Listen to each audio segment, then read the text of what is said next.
দেখো বন্ধুরা, যেহেতু পুজো আর বেশি দিন বাকি নেই, তাই পুজোর কেনাকাটা আমার প্রায় অলরেডি ডান।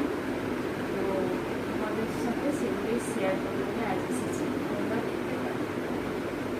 তো ফার্স্ট দেখাবো এই একটা কুর্তি, দেখো গ্রিন কালার। দেখো এটা একটা নর্মালি কুর্তি, এটা দিয়েছে আমার যা। ভালো লাগলে অবশ্যই কমেন্ট করবে, আমি এইভাবেই এক একটা করে দেখাতে থাকছি, তোমরা বলবে এটা ভালো লাগে।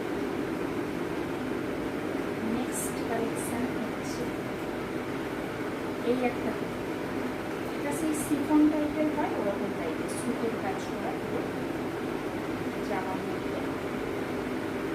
এটা ঠিক দুধে আলতা কালার, এটা দিয়েছে আমার মেয়ে।